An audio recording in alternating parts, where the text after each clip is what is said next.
ونصلي على رسوله الكريم اما بعد بسم اللہ الرحمن الرحیم۔ دروس البلاغہ کا سبق ہے۔ سب سے پہلے عبارت کی ذرا پڑھائی کرتے ہیں، دیکھ لیجئے۔ ففصاحة الكلمة سلامتها من تنافر الحروف ومخالفة القياس والغرابة۔ فتنافر الحروف وصف في الكلمة يوجب ثقلها على اللسان وعسر النطق بها، نحو الظش للموضع الخشن، والهعخع لنبات ترعاه الإبل، والنقاح للماء العذب الصافي، والمستجزر للمفتول۔ ومخالفة القياس كون الكلمة غير جارية على القانون الصرفي كجمع بوق على بوقات في قول المتنبي، فإن يك بعض الناس سيفا لدولة ففي الناس بوقات لها وطبول۔ ترجمہ سماعت فرمائیں۔ ففصاحة الكلمة، پس فصاحت کلمہ، سلامتها، اس کلمہ کا سالم ہونا، اس کلمہ کا سلامت ہونا، من تنافر الحروف، تنافر حروف سے، ومخالفت القیاس، اور مخالفت قیاس سے، والغرابت، اور غرابت سے۔ فتنافر الحروف، پس تنافر حروف، وصف فی الکلمۃ، یہ کلمہ میں ایسا وصف ہے، یوجب ثقلہا، جو اس کلمہ کے لیے موجب ثقل ہے، علی اللسان، زبان پر، یعنی اس کلمہ کو زبان پر ثقیل بنانے کا موجب ہے، وعسر النطق بها، اور اس کلمہ کے ذریعے سے نطق کے مشکل بنانے کا موجب ہے، اس کلمے کے ذریعے سے نطق کے مشکل بنانے کا موجب ہے۔ نحو، جیسے الظش، لفظ ظش، للموضع الخشن، کھردری جگہ کے لیے، والہعخع، اور ہعخع کا لفظ، لنبات، اس چارے کے لیے، اس گھاس کے لیے، ترعاہ الابل، جسے اونٹ چرتے ہیں، والنقاح، اور نقاح کا لفظ، للماء العذب الصافی، میٹھے صاف شفاف پانی کے لیے، والمستجزر، اور مستجزر کا لفظ، للمفتولی، بٹے ہوئے بالوں کے لیے۔ اچھا جی بیٹا، کل کے سبق میں ہم نے پڑھا تھا کہ فصاحت 3 چیزوں کے لیے وصف بن سکتی ہے۔ فصاحت کتنی چیزوں کے لیے وصف بن سکتی ہے؟ 3 چیزوں کے لیے وصف بن سکتی ہے۔ کلمہ کے لیے وصف بن سکتی ہے، کلام کے لیے وصف بن سکتی ہے، متکلم کے لیے وصف بن سکتی ہے۔ اس سے خود بخود آپ کو یہ بات معلوم ہوئی کہ فصاحت کی کتنی قسمیں ہیں؟ 3 قسمیں ہیں۔ نمبر 1 فصاحت کلمہ، نمبر 2 فصاحت کلام، نمبر 3 فصاحت متکلم۔ سمجھ میں آئی بیٹا؟ تو آپ لوگ ہیڈنگ اس طرح دے دیں فصاحت کی قسمیں، فصاحت کی قسمیں، اور اس کے نیچے لکھیں فصاحت کی 3 قسمیں ہیں۔ فصاحت کی کتنی قسمیں؟ 3 قسمیں ہیں۔ نمبر 1 فصاحت الکلمہ، نمبر 2 فصاحت الکلام، نمبر 3 فصاحت المتکلم۔ یہاں تک بات سمجھ میں آئی؟ اچھا بیٹا، اگر بات سمجھ میں آئی ہے تو اب یہاں پر میرے سامنے کتاب میں 1 نمبر لکھا ہوا ہے بریکٹ کے اندر، اور آگے فصاحت الکلمتی لکھا ہوا ہے، تو آپ اس کو ہیڈنگ دے دیں، صرف اتنی عبارت ہیڈنگ دے دیں فصاحت الکلمتی، اور آگے لکھیں یہاں سے فصاحت کی پہلی قسم یعنی فصاحت کلمہ کو بیان فرما رہے ہیں۔ سمجھ میں آئی بیٹا؟ 1 نمبر لکھیں فصاحت الکلمتی الی آخرہ، یہ آپ ہیڈنگ دے دیں، اور اس کے سامنے لکھیں یہاں سے فصاحت کی پہلی قسم یعنی فصاحت کلمہ کو بیان فرما رہے ہیں۔ فصاحت کلمہ کی تعریف یہ ہے کہ فصاحت کلمہ کہا جاتا ہے کلمہ کا تنافر حروف، مخالفت قیاس اور غرابت سے پاک ہونا۔ سمجھ میں آ رہی؟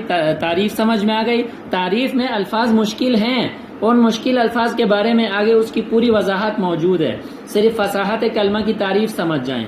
فصاحت کلمہ کسے کہا جاتا ہے؟ کلمہ کا تنافر حروف، مخالفت قیاس اور غرابت سے پاک ہونا فصاحت کلمہ کہلاتی ہے۔ سمجھ میں آئی بیٹا؟ یا اس سے آسان کر کے میں آپ کو بتاتا ہوں، کلمہ کا 3 عیوب سے پاک ہونا فصاحت کلمہ کہلاتی ہے۔ کلمہ کا 3 عیوب سے پاک ہونا کیا کہلاتی ہے بیٹا؟ فصاحت کلمہ۔ اور وہ 3 عیوب کیا ہیں؟ تنافر حروف، مخالفت قیاس، غرابت۔ یہاں تک آپ کو بات سمجھ میں آئی؟ دیکھیں، فصاحت الکلمتی مضاف الیہ مل کر مبتدا ہیں۔ اچھا بیٹا، سلامتها من تنافر الحروف، یہ سلامتها مضاف الیہ مل کر من تنافر الحروف، اس کے ساتھ جو ہے نا جار مجرور مل کر یہ کیا ہے؟ معطوف علیہ ہیں۔ ومخالفت القیاس، سلامتها یہ مضاف الیہ مل کر جو ہے نا وہ کیا بنتے ہیں؟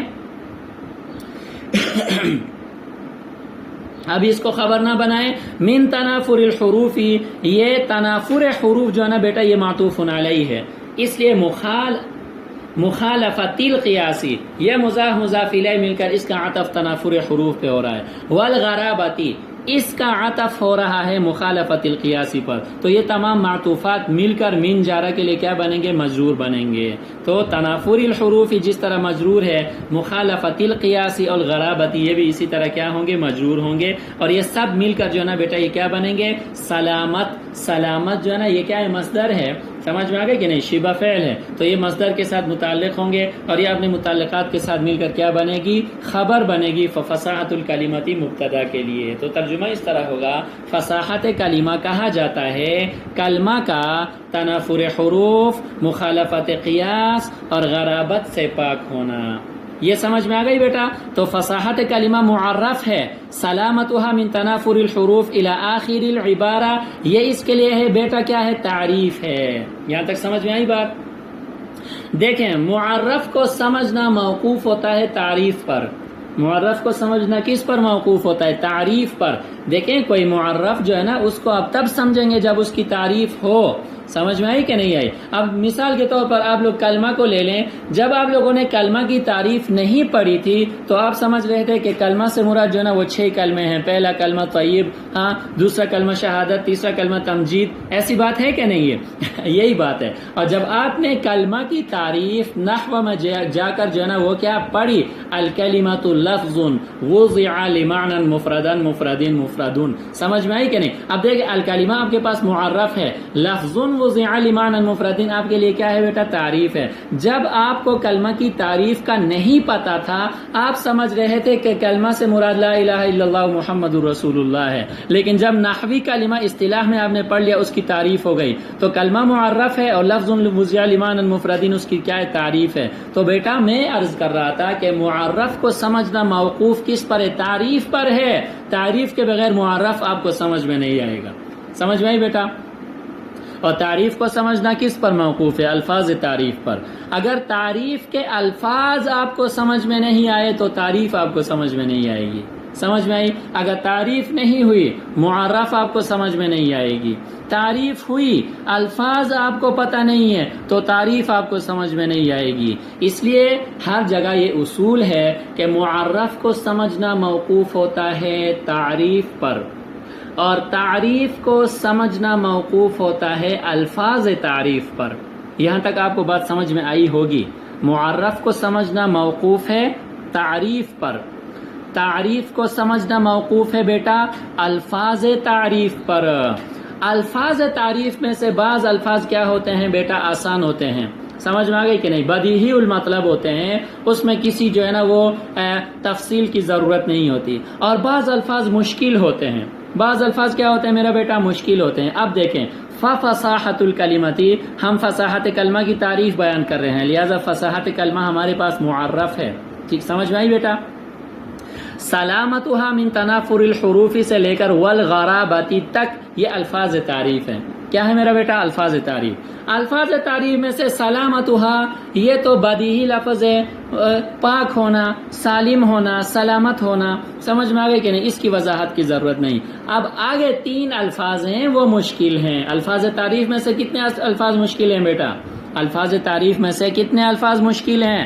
3 مشکل ہیں۔ نمبر 1 تنافر حروف، مشکل ہے کہ نہیں ہے؟ تنافر حروف کی آپ لوگوں نے پہلے کہیں تعریف پڑھی ہے کہ نہیں پڑھی؟ نہیں پڑھی، تنافر حروف۔ نمبر 2 مخالفت القیاس، مخالفت القیاس لفظ مشکل ہے، سمجھ میں آ گئی کہ نہیں آئی؟ اس کی تعریف آپ لوگوں نے نہیں پڑھی۔ نمبر 3 غرابت، مشکل لفظ ہے، تو لہٰذا آگے الفاظ تعریف میں سے ان تینوں الفاظ کی الگ الگ وضاحت کریں گے۔ پہلے تنافر حروف کی وضاحت کریں گے، پھر مخالفت القیاس کی وضاحت کریں گے، پھر غرابت کی وضاحت کریں گے۔ تو میرا بیٹا خلاصہ کلام یہ ہے کہ فصاحت کی پہلی قسم فصاحت الکلمہ ہے۔ فصاحت الکلمہ کہا جاتا ہے کلمہ کا 3 عیوب سے پاک ہونا، اور وہ 3 عیوب کیا ہیں؟ نمبر 1 تنافر حروف، نمبر 2 مخالفت القیاس، نمبر 3 غرابت۔ اب تنافر حروف، مخالفت القیاس اور غرابت کیا بلا ہیں، اس کے حوالے سے آگے انہوں نے خود بھی وضاحت فرمائی ہے اور ہم بھی اس کی وضاحت کریں گے۔ یہاں تک جتنا پڑھا ہے اس کو اچھی طرح یاد کر لیں، اور یاد کرنے کے ساتھ وفاق کے امتحان کے لیے خوب اچھی طرح تیاری کریں، دعاؤں کا، اعمال کا اہتمام کریں، اور ہمیں بھی اپنی دعاؤں میں یاد رکھیں۔ اللہ تعالی ہم سب سے راضی ہو اور اپنی رضا والے اعمال اخلاص کے ساتھ کرنے کی توفیق عطا فرما دے۔ ایک مرتبہ عبارت کو دوبارہ ذرا دیکھ لیجئے، ففصاحت الکلمۃ سلامتها من تنافر الحروف ومخالفت القیاس والغرابۃ۔ یہاں تک اس کی وضاحت ہو چکی۔ اللہ تعالی ہم سب کو عمل کی توفیق عطا فرما دے۔ وآخر دعوانا ان الحمد للہ رب العالمین۔